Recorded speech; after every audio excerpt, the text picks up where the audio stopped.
赵丽颖时隔1年多再进组，新剧官宣引热议，和体制内杠上了。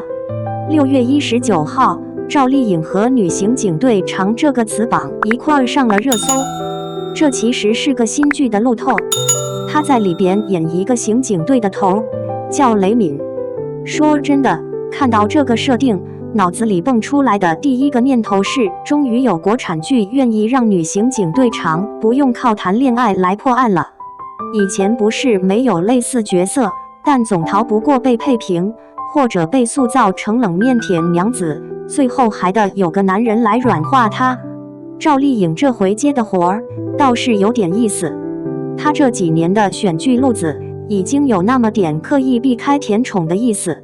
从《风吹半夏》里的女老板，到幸福到万家的农村妇女，再到这部女刑警队长，她好像铁了心要把自己往硬核方向拽。也不对，干脆说是在给观众提醒她早就不靠花旦那套吃饭了。热搜底下有人质疑，说赵丽颖那张圆脸没有刑警队长该有的凌厉感，这话多少有点刻板印象。谁规定刑警队长就得长一副苦大仇深的样子？真正的雷敏原型，也就是四川那位特警女队长，人家日常训练的照片里笑起来也挺灿烂的，但出任务的时候眼神能直接把人定在原地。所以脸圆不圆根本不是问题，问题在于演员能不能演出那种切换感，上一秒还能和同事闲聊，下一秒就冷着脸分析案情。这事儿还真的看赵丽颖怎么拿捏。她以前的角色里，那种温吞柔弱的一面确实占了多数，但从谁是凶手开始，她就在尝试把某种狠劲儿揉进表演里。那部剧里她演的心理医生，表面温柔，底子里全是算计。这回是实打实的动作戏，加上刑侦逻辑，难度又往上跳了1层。剧组那边放出来的消息不多，但据说他为了这个角色提前去特警队跟训了3个月，每天体能训练加战术演练，回来以后连走路姿势都变了。这种投入程度，在现在的流量圈里已经能算得上清流了。不过话说回来，女刑警队长这个题材在国产剧里一直是个带刺的位置，拍好了一鸣惊人，拍砸了就是悬浮硬凹人设。赵丽颖这步棋走得挺冒险的，毕竟现在观众的嘴刁得很，衣服穿得对不对，枪端得稳不稳，专业术语有没有说错，都能被拿出来逐帧审判。但反过来想，如果他真能把雷敏这个角色立住，那他在转型这条路就算彻底踩实了。以后谁再拿娃娃脸说事儿，估计他自己都得笑出声。热搜挂了大半天，底下粉丝和路人吵成一团。有人觉得他在消耗刑警形象，也有人觉得一个女演员愿意为角色下苦功就该鼓励。我倒觉得不必急着下结论，等剧播了，用角色说话就行。至于那张圆脸能不能镇住场子，等成片里他训话那场戏出来，一切就都清楚了。赵丽颖要演女刑警队长了，新剧动态刚出来，豆瓣页面已经挂上女刑警队长这个名字。消息源说是即将进组，档期排到了今年下半年。这戏有点意思，原著是公安部刑侦局那边出的纪实文学，原型是魏征，女刑警队长破过不少大案要案。赵丽颖要接这个，等于一脚踏进正剧圈了，不对，应该说早就踏进去了。从幸福到万家到风吹半夏，她一直在往现实主义题材钻。女刑警队长这种项目，一看就是冲着标杆去的。公安部出品，又有真实人物背书，制作上至少不会拉胯。但问题也摆在那，这类角色太容易变成伪光正符号，端得厉害。女刑警队长不能光是飒，还得有那种办案熬出来的疲惫感。赵丽颖之前演过《谁是凶手》，在那里面她演得有点疯，那股子狠劲倒是能用得上。剧情梗概也露出来了，说她带领一支队伍破获了一系列高科技犯罪，中间还有个人情感的纠葛。高科技犯罪这点挺时髦，什么网络诈骗、数字货币洗钱，现在大伙在新闻里都见过。但要是只拍破案不拍他怎么平衡家庭和事业，那这角色就单薄了。女刑警队常骂的是那种开会时拍桌子骂人，回家还得给闺女做饭，半夜被电话吵醒，二话不说穿衣服就走的人。赵丽颖怎么琢磨这个角色，我挺好奇的。她这2年挑戏的眼光确实毒，从古偶里跳出来之后，每一步都踩在点子上，演了农村妇女，演了改革开放初期的女商人，现在又演警察。这路子走得稳，不像某些流量一辈子窝在古偶里头出不来。这部剧最大的看点是真实案例改编，国产职业剧老被人骂悬浮，就是因为瞎编。有公安部背书，至少案子的逻辑不会太飘。但电视剧终究是电视剧的好看才行，要是拍成那种一集破一个案，每个案子硬塞点人生感悟，那又回去了。听说男演员那边还在谈网传是张译或者王景春那类戏骨，要是真能搭上这些人，赵丽颖的表演的再上一个台阶。跟好演员对戏，最容易看出功夫深不深。她以前跟谁合作都挺有化学反应，但这次如果对面坐着王景春，那股子生活流的压迫感不一定能接得住。开机时间定在秋天，估计得拍3-4个月，到时候看看路透，哪怕只是他穿着警服站在那的一个侧影，大概也能看出几分这个角色成不成。赵丽颖、郭京飞、于和伟这3位搭一块，演的是女刑警队长。瓜主那边已经盖章确认了，错不了。赵丽颖演女刑警队长，这路子有点意思。她之前那几部正剧转型信号早就打出来了，但刑警队长这个身份不是谁都能接得住的，得有那种能镇场子的气场。郭京飞和于和伟，一个痞里痞气，一个老谋深算，这俩往那一站，戏就出来了。不对，应该说是于和伟那块，他演什么都有种举重若轻的劲儿。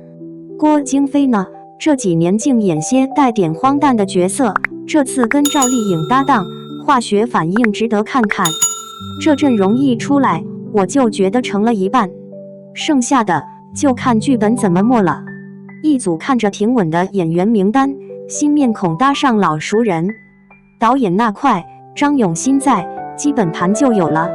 张永新这个名字你可能不太熟，但他拍过一部剧《觉醒年代》，豆瓣评分9.3，主旋律题材在他手里就跟完似的。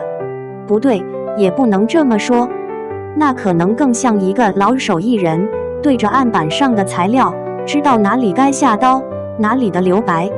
他拍的东西底色是红的，但你看的时候不会觉得被说教，反倒像是有人拉着你坐在长凳上，递给你一杯茶，慢慢跟你说那会儿的人和事。那些人不是挂在墙上的人物，他们是会饿、会发脾气、会对着岔路口犹豫的活人。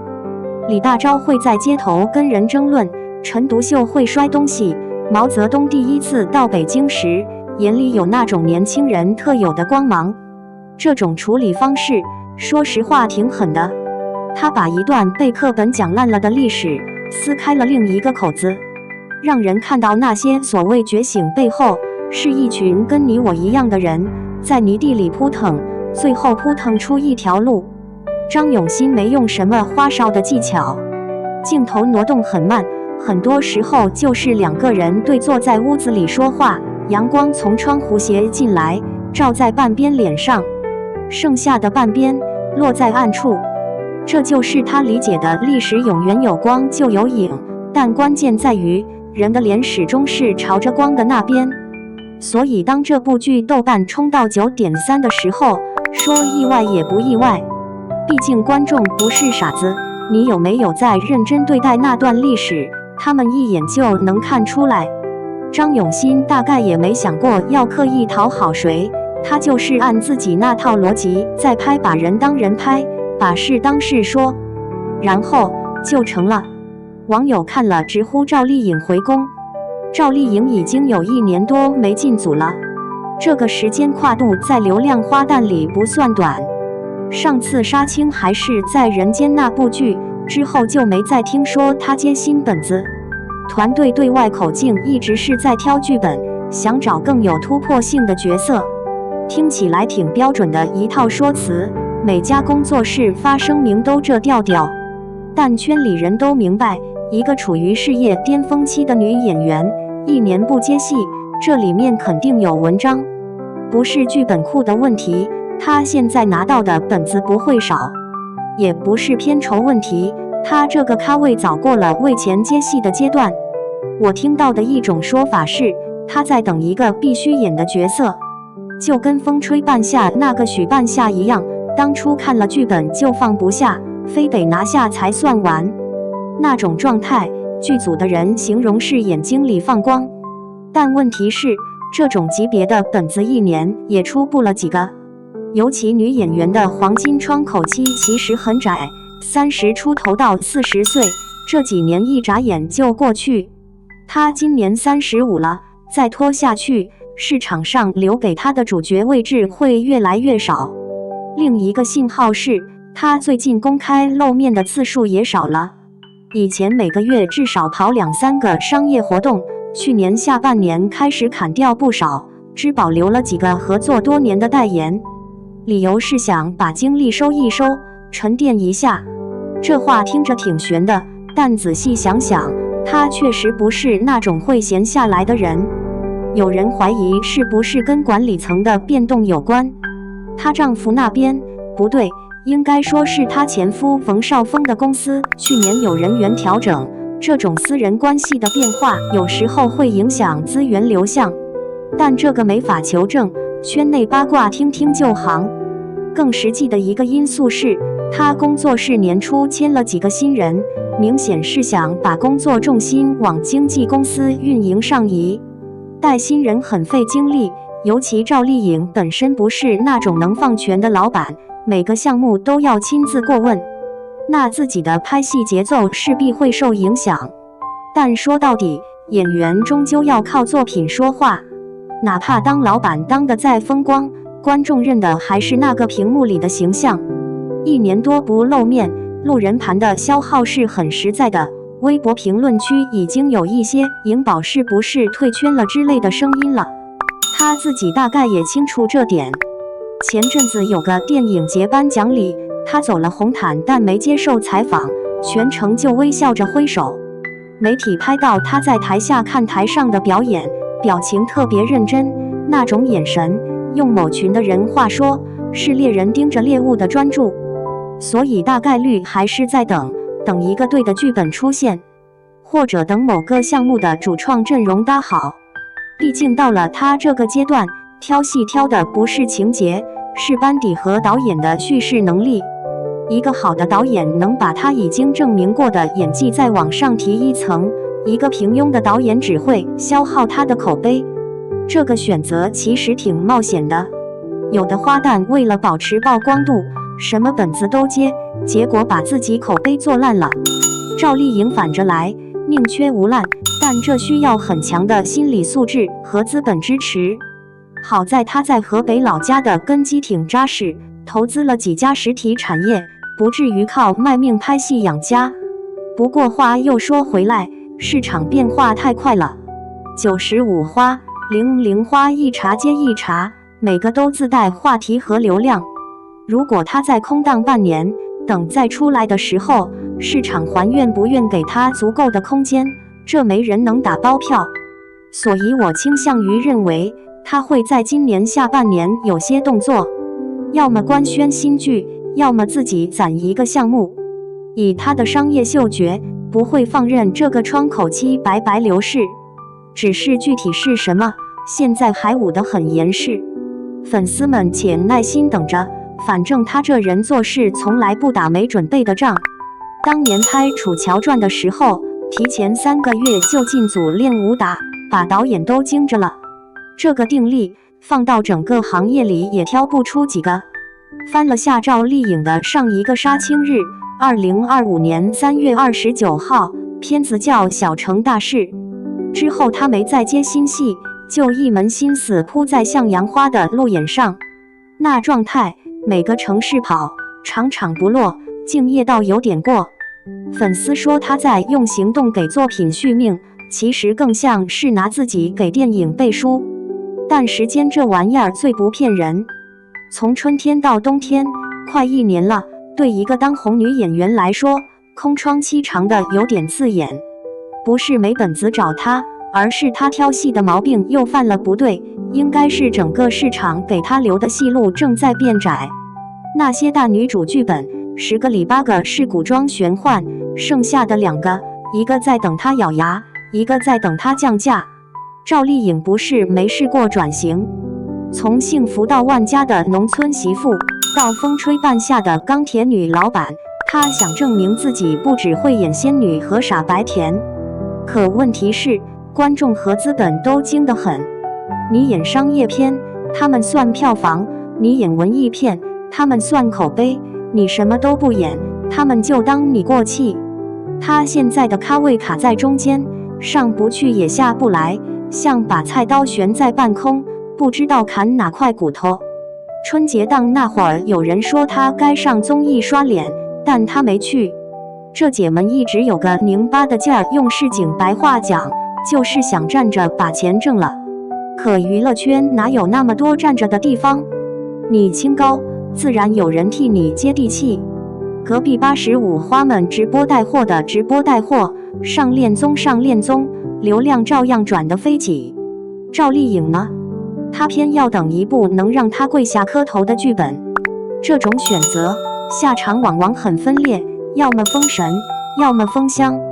突然想到一个事，以前采访里她说自己拍完戏回家第一件事是把鞋脱了，光脚踩地砖上。她说那能让她感觉自己还活着。现在路演完回酒店，她大概也光脚踩地毯吧，地毯软乎乎的，不硌脚，但心里那个地砖凉不凉，只有她自己知道。又括号，所以你看，赵丽颖现在走的每一步，旁边都堆着炸弹。哪一天小城大事要是爆了，她能拿奖，那空窗期就成了蓄力期；要是哑了，那这将近1年的沉默就成了行业给她贴的标签。没有中间态，这事就这样。该剧于今年1月播出，水花一般。赵丽颖已经16个月没有进组了。现在她手头唯一一部待播的片子是《澎湖海战》，她在里面就是个客串，镜头巴拉巴拉竖得过来。不对，这么说可能让人误会她彻底不干了。其实也不是完全停下来，就是节奏慢得有点反常。放在以前，她的档期排得跟春运火车票似的，哪有这么大段空白？行业里的人私下聊天，老喜欢把这事翻出来掰扯。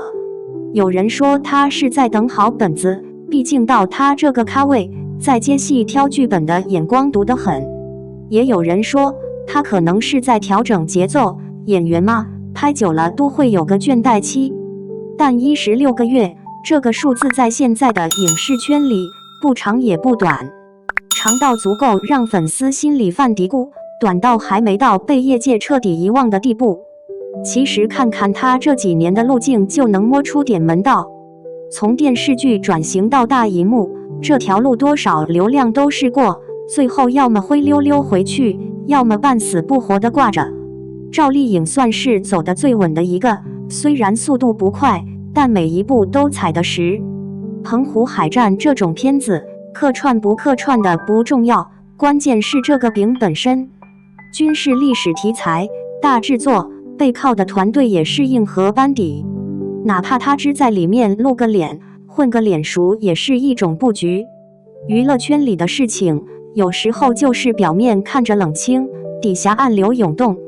他那个团队向来嘴严，不到官宣那天，外界根本猜不到下一步棋落在哪。说回那16个月，这期间他也不是完全闲着，杂志拍了，商务接了，偶尔在综艺里露个面，就是在剧本这件事上端得死死的。有圈内人说过一句话，真正的好演员，接戏的频率和接戏的质量成反比。这话放在赵丽颖身上，不能说全对，但至少能解释一部分她现在的状态。她不是没戏拍，是在挑那些值得花时间泡下去的角色。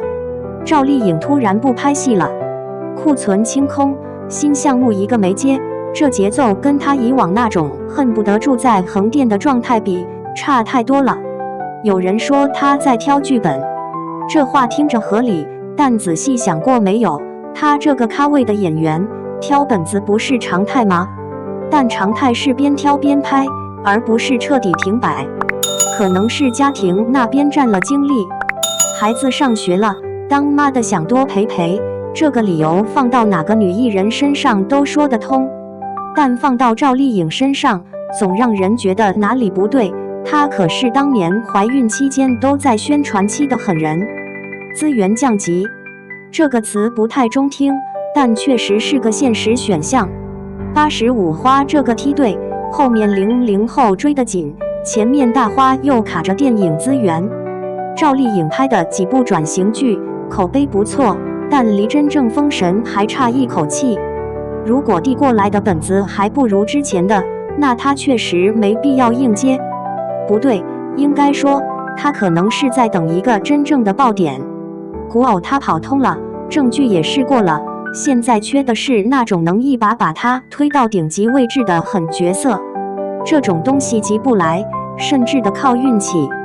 娱乐圈的残酷就在这，你1年前还是顶流，2年后没作品，市场就能把你忘得干干净净。赵丽颖是聪明人，她肯定比我们清楚这点。那她现在还敢这么空着，要不就是手里捏着大鱼，要不就是在赌一把大的。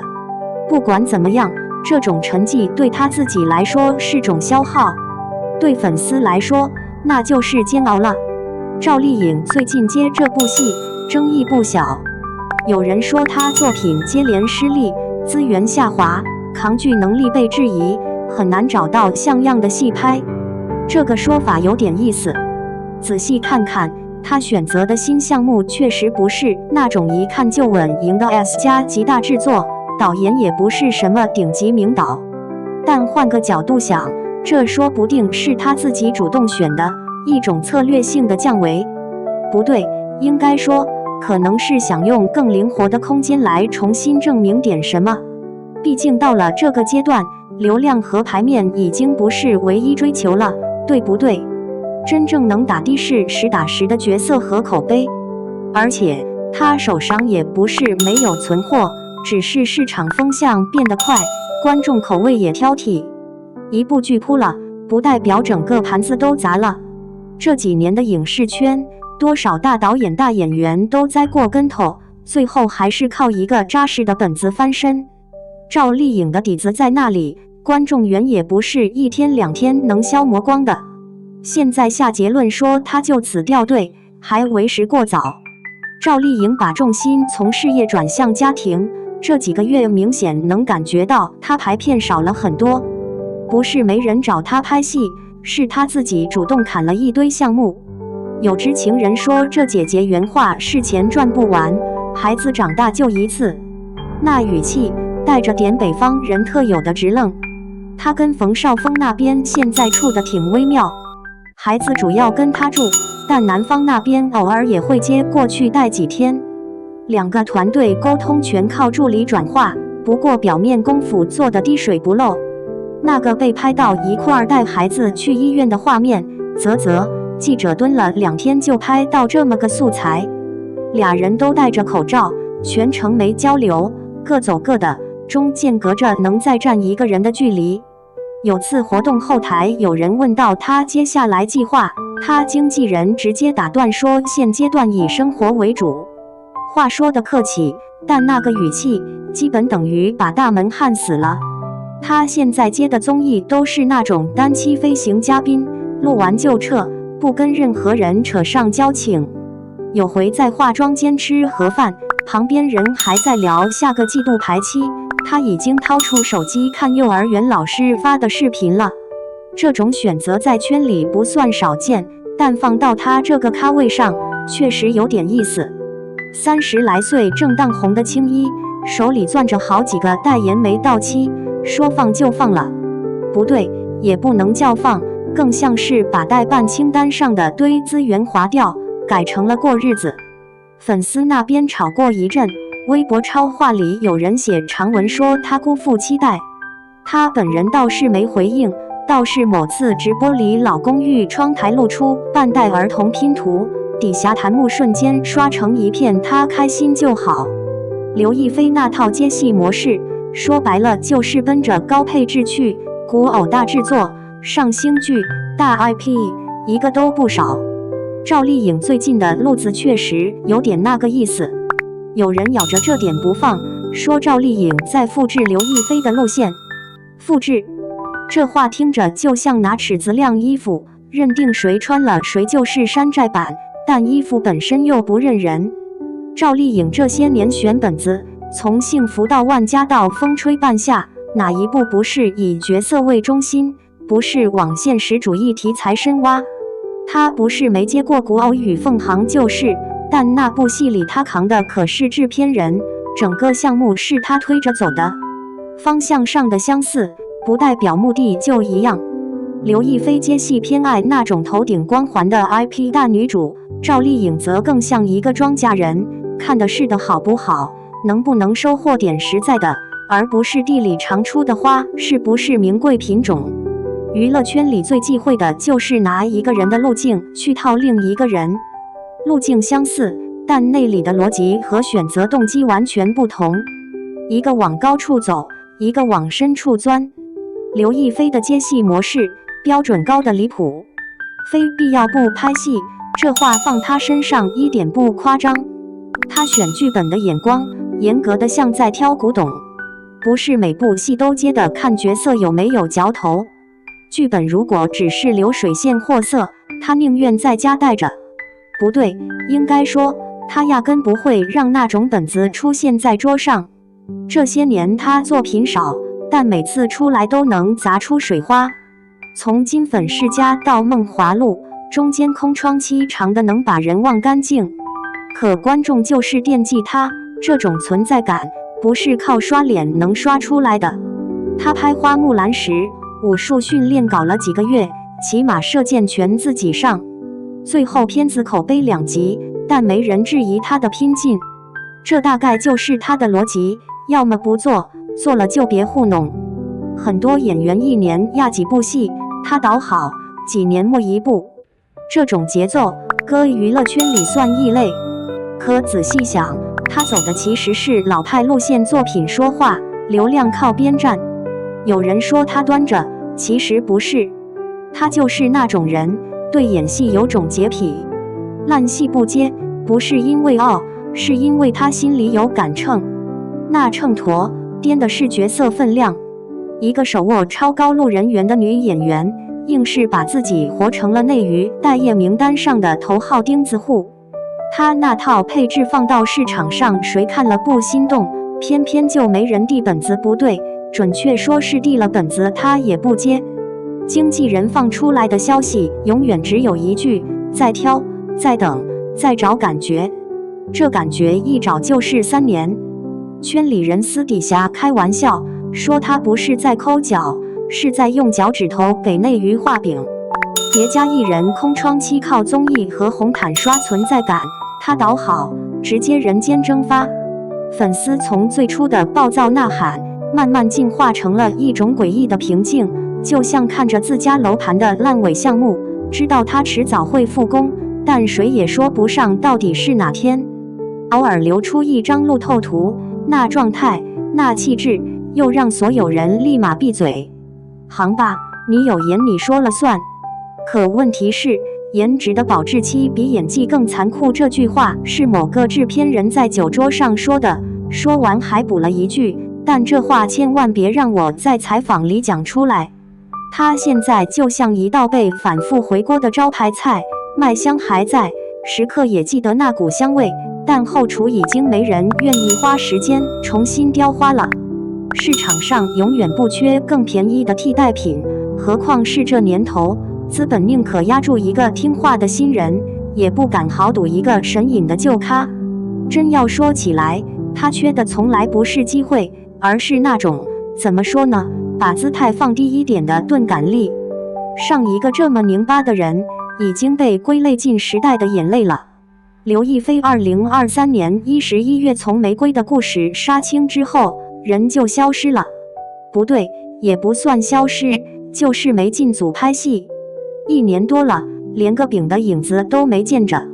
粉丝急得跟热锅上的蚂蚁似的，各种路透，传闻满天飞，但官方那边就跟哑巴了一样。有人说他是不是去进修了，或者干脆想退休。但刘亦菲这身价，这咖位，说退休谁信啊？好莱坞刚走了个花木兰，国内又刚黄了长陵，资方那边估计也在挠头。他挑剧本那叫一个苛刻，跟自己从美国带回来的书单似的，非大卫、林奇那种级别不接。可国内影视圈哪有那么多天降神作给他挑？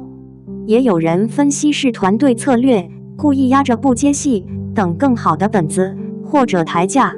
但这一压就是1年多，市场风向都变了2轮了。同期的小花们拼命抢资源，他倒好，在社交媒体上种种花，撸撸猫，活像个退休老太太。不对，应该说像那种做完大项目后放空自己的程序员，代码写完了，先躺平1个月再说。他去年底还行街被拍到过，穿个运动服，拎着几袋子东西，跟普通人似的。港媒那帮人最会捕风捉影，立马标题起得飞起，说他暴瘦状态差。其实看原图，也就是没化妆，皮肤状态还行，就是眼神里有点累。拍完《玫瑰的故事》那种高强度感情戏，不累才怪。这圈子里能像他这样主动按暂停键的，一只手数得过来。大多数人是怕凉了，硬接烂戏也要保持曝光。他倒好，直接玩失踪。有人说他这是饥饿营销，但饥饿营销也得偶尔露个面啊，他这是连饭都不做了。不过想想也正常。刘亦菲从出道到现在，戏外的新闻除了恋情就是拍戏，没别的幺蛾子。她似乎真拿演员当个职业，而不是明星。职业倦怠了，旷工1年，怎么了？资方那边肯定急，但他自己握着一手好牌，有那个资本等。只是这桌子上的牌局越来越快，他再不出手，怕是要被下桌了。刘亦菲到现在为止，所有女主剧的成功率是100%，这个数字放在整个行业里，听着有点吓人。没人能一直在聚光灯底下待着。她中间消失的那几年，跑去拍电影，结果电影口碑很一般，不对，应该说是大部分都没翻出什么水花。当时还有人觉得她是不是要糊了，又括号，但她就是能稳住，不接那种快销剧本。市场上流量明星们1年压3、4部戏的时候，她愣是1、2年才出来1部。这要放在别的公司，艺人团队早急疯了。可这种慢反而成了他的护城河。别的演员可能越拍越油，他倒好，每次出来都像是把之前攒的劲儿全砸在这一部上。那种感觉就像个老手艺人，3年不开张，开张吃3年。用我们圈里的话说，这叫宁缺毋滥。你仔细看他接的剧，从梦华录到去有风的地方，再到玫瑰的故事，每一部的制作班底和剧本质感都很在线。他不是那种什么本子都敢接的，是在用成功率换曝光率。有人说他资源好，但资源再好，也得自己扛得住。换个演员，连着铺几部电影，估计心态早就炸了。可刘亦菲就是那种，你把她放在那，她能自己安静待着，不吵不闹，等风来。100%的成功率听起来很硬，但背后是无数个不字堆出来的。拒绝烂片，拒绝无效曝光，拒绝那些看似热闹但没什么营养的综艺。这种放弃，比坚持更难。不过话说回来，他这种打法确实不适合所有人，毕竟不是每个人都有资本去等，也不是每个人都能在等待的时候不被观众遗忘。但刘亦菲做到了，而且做得挺漂亮。娱乐圈里敢停下来的人不多，刘亦菲是其中一个。她那条路，别人走不了，也学不来。如今的赵丽颖，选戏的路子越来越窄，不对，应该说越来越挑了。她这种拍法，一年到头也见不到几回，但每回出来，总能让人惦记一阵子。这行当里，有人喜欢把摊子铺大，一年5、6部剧轮着上，曝光率拉满。但赵丽颖这几年明显在收，她挑剧本的口味变了，不再是那种见啥接啥的节奏。从《知否》到《风吹半夏》，她选的东西越来越有股子沉劲儿，不是那种一眼就能看到底的爽剧的，花点时间嚼，嚼完了还得咂摸咂摸滋味。这太像那波老演员的路数了。早年的周迅，后来的陈道明，都是手里攥着几部拿得出手的货，平时不怎么露面，一出来就是尖货。时间长了，观众对你就有了那份信任，看你名儿就知道这片子差不了。赵丽颖现在说白了就是在攒这种信任，她就拍那点东西，但每部都好像在自己身上留了道印子，不像流水线上的产品，更像是手工作坊里慢慢磨出来的活计。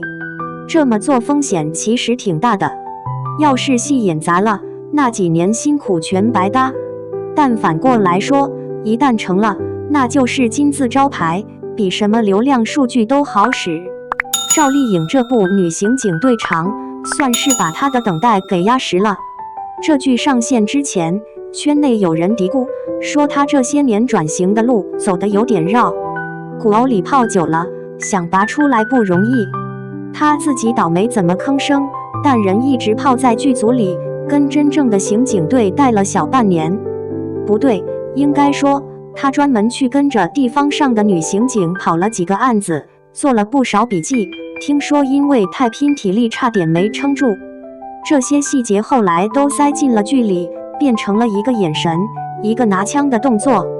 观众能看出来，那不是硬演出来的，那种在命案现场咬着牙不吐，目光却忍不住闪一下的劲，是之前那些偶像剧里给不了的。他演的这个队长，有点像是从档案柜里走出来的人，不完美，会犯错，但那股子韧劲是真的。有人拿这个角色跟他之前的比，说这是从被保护的人变成了保护别人的人。这个对比挺有说法，但更重要的是这剧在讲一个真实存在的群体基层的女刑警，她们怎么在体力、心理、社会偏见之间找到自己的位置。剧里有一段，她为了追嫌疑人翻了3堵墙，最后瘫在巷子里骂了句脏话，那个镜头很多人看了一遍又一遍。说实话，这剧的开播数据不算炸，甚至有点慢热，但口碑是典型的自来水扩散，没有那种铺天盖地的热搜轰炸。豆瓣上评分涨得不算快，但评论里那种认真分析案件和角色的楼越盖越深。赵丽颖这条路走出来了，但不是一个功成名就的句子就能说完的，更像是她用这部剧把过去几年里那些零零碎碎的尝试给串了起来。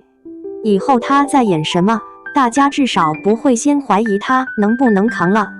早些年就有人放出风声，张永新手里攥着个女刑警队长的本子，铁定是给大女主准备的。这片子从立项开始就被划成 S 级项目，资源配置不是一般的高。公安部那边挂了名，剧本打磨了3年多，前后换了4波编剧，选角阶段更是一场拉锯战。最初转的是孙俪，后来变成周迅，再后来是姚晨。消息换来换去，业内普遍认为最后会落到马伊琍头上。不对，肯定不是她，海清的可能性更大些。张永新上一个项目是《山海情》，那片子里的女性角色都是硬骨头，他拍女人不像别人那样搞情爱纠葛，更爱拍那种扛着事儿往前走的。黄轩跟他拍完戏后说过，张导在现场从不发火，但所有人都怕他。这话后来被媒体反复引用。陈道明有次在酒桌上讲过一个细节，张永新为了一个道具电话的颜色，能让人跑遍整个北京城。这种镜头放在刑侦剧里，大概就是剧集质量的某种保证。不过现在的情况有点微妙，流量明星的片酬已经把制作成本顶到天花板了，平台那边也在缩预算。这部戏能不能如期开机，还得看后面几轮资本怎么谈。目前来看，新剧题材、搭档、导演全方面在线，对女演员来说，确实属于可遇不可求的好项目。新剧消息一出来，好多人说赵丽颖这是跟体制内杠上了。她选戏的路子这2年确实稳，不是法官就是检察官，现在又来了一个基层干部。这轨迹看着就像一份人事档案里连着3个岗位调整函，观众对他这身份转换还挺买账。毕竟从幸福到万家那会儿，他演的那个农村妇女跟村霸斗，跟人情世故较劲，愣是把日子过得支棱起来，那股劲儿就已经定了调。再到风吹半夏，他演的许半夏在钢铁堆里滚打，直接就是商业丛林里摸出来的狠角色。那会儿大家说，这不就是民间的卷王吗？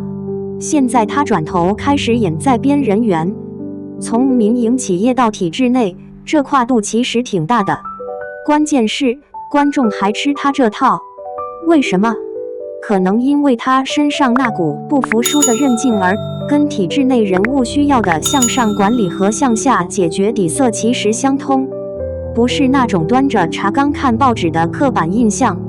另一个导演说过，好演员能让职业变成角色的外衣，而不是符号。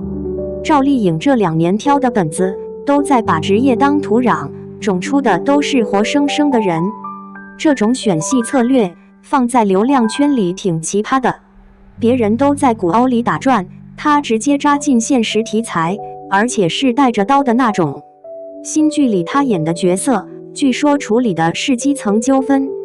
这活不好干，要会听、会忍、会拍桌子。想象不出他演成什么样子，说不准他能给公职人员这个词贴上一张新的标签，不是贴在档案里，是贴在观众心里。赵丽颖上一部作品《小城大事》，她演的是基层女干部李秋萍，体制内的人就这么简单。那角色没什么光环，甚至有点土，每天处理家长里短，调解矛盾，还得应付上级检查。李秋萍就是个普通人，放在人群里认不出来，但这人身上有股劲，不对，应该说是那种被工作磨出来的韧劲。赵丽颖演的时候，把那种被琐事消耗但又不能倒的感觉抓得很准。有时候看她在剧里端着搪瓷缸喝水，我就想，这演员是真的下了功夫。他知道底层干部怎么拿杯子，怎么说那些套话，怎么在领导面前陪笑，这些小动作比台词更有说服力。现在很多人演体制内，要么演得太假，像偶像剧的霸道总裁穿上制服，要么演得太苦，好像天天在受刑。赵丽颖没走这2个极端，她演的是活人。所以当时《小城大事》播出后，还真有不少基层干部说，这片子拍得对头。就冲这点，赵丽颖至少比那些只会瞪眼卖萌的流量高出一截。赵丽颖剪了短发，一头干练利落的短发，这事不大，但放她身上挺有意思。她不是那种靠剪个头发就能上热搜的流量体质，至少以前不是。可这次不一样，因为她演的角色需要这个造型。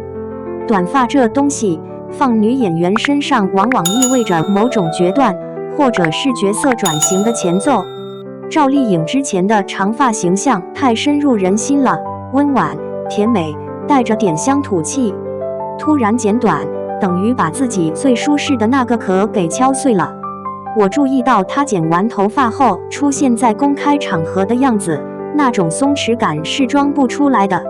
她以前拍照总爱抿着嘴笑，嘴角往一边翘，标准的赵氏微笑。短发后她笑得多了，而且是大笑，牙龈都露出来的那种。这大概就是角色的魔力。她演的那个女人估计也是这种干脆利落的性子，刀子嘴豆腐心，做事不拖泥带水。演员和角色之间有时候会互相渗透，演着演着自己也变了。不对，应该说这种变化更多是主动选择的。她完全可以戴假发套，但偏要真剪，这就是态度问题。周围人倒是反应挺大的，粉丝群里炸了锅，有人说好看，有人说可惜。我倒觉得，一个演员如果连换发型都要瞻前顾后，那他演的角色也就没什么看头了。赵丽颖这些年一直在试图撕标签，从傻白甜到女强人，每一步都走得挺稳。剪短发这事，不过是她给自己加的一个注脚罢了。赵丽颖的新剧叫《女刑警队长》，光看这名字就知道，她这回要演一个刑警，不是那种穿个制服摆摆样子的刑警，是真的查案、追凶、跑现场的那种。说实话，这角色和他之前的风格差得挺远。之前他演的都是古装啊、都市剧啊，哪怕是风吹半夏那种年代戏，也更多是商战和人情。这回直接扎进刑侦领域，硬核职业剧，还带点正剧的味道。圈里人都在盯着，看他能不能撑住这身警服。长明这个名字在省公安系统里是个艺术。女的，刑侦大队副大队长，身上那股劲不是挂在嘴上的。有时候开会，她往那一坐，不说话，屋里气压就不一样。分局的案子，尤其是恶性案件，十有八九最后都到她桌上。不是领导偏心，是别人办不了。几年前那桩连环入室案，4个片区3个刑警队跟了2个月，线索断了无数次。长明接手，把卷宗重头翻了3遍，从一张被忽略的超市小票里抠出嫌疑人的落脚点。他管这叫笨办法，说穿了就是比别人多熬几个通宵。队里小伙子私底下叫他明姐，当面不敢。他训人不带脏字，但每句话都像钉子。有一次抓捕，新人没按预案走位，差点让嫌疑人从眼皮底下溜了。收队后他没发火，只说了句干刑侦的错一步命就没了。双引号。后来那新人跟我说，明姐那句话比骂他一顿还难受。女人干这行，外面总有人嚼舌头，说什么靠关系上位之类的傻话。长明从来不解释，他只是每年把办案量甩在所有人前面，把结案率定在95%以上。他办公室常年备着2样东西：速溶咖啡和降压药。从业多年，这是赵丽颖头一回在戏里正式穿上警服。不对，应该说是真正以警察身份出现，不是客串，不是一闪而过。那个造型，剧组放出的路透里，她短发利落，眼神有股子劲儿，让人想起她早年演过的那些倔强角色，但又完全不同。具体怎么个不同法的，等剧播了才清楚，但至少这次不是古装，不是农村戏，不是那种一眼就能猜到结局的套路。警服这东西穿在演员身上，有时候就是个道具，但有时候它能撑起一种气场。赵丽颖的身板不算高大，可镜头里她站在那，挺直了腰，手腕上还缠了圈绷带，不知道是剧情需要还是拍摄时的意外，反正那个细节反而让整个人多了点粗糙的真实感。现在刑侦剧扎堆，女警角色也不少，但多数还是花瓶或者辅助，真正挑大梁的少。赵丽颖接这戏，大概也是想换个赛道。她这几年挑剧本的路数，越来越往硬核上靠，从幸福到万家到风吹半夏，都是那种不好惹的女人。这次直接升级到执法者，算是把反抗的边界划到了法律层面。不过说句实话，警察戏不好演，光背条文、练枪械、学格斗就够演员脱层皮。赵丽颖以前拍打戏有底子，但这次不一样，动作的规范，不能耍帅，每一个手势都得有出处。路透里有一场她追捕嫌疑人的戏，跑起来步子很沉，不像古装剧里那么轻盈，但就是这种沉重，才像真在干活。剧名还没正式官宣，但圈里已经有人在转，搭档的是个实力派男演员，制作班底也是拍过爆款刑侦剧的团队。如果真是这样，那这块饼至少从卖相上看香得很。至于最终成品能不能成爆款，还得看剧本硬不硬，别光靠造型撑场面。好像扯远了，不过赵丽颖穿警服这事确实值得盯一下。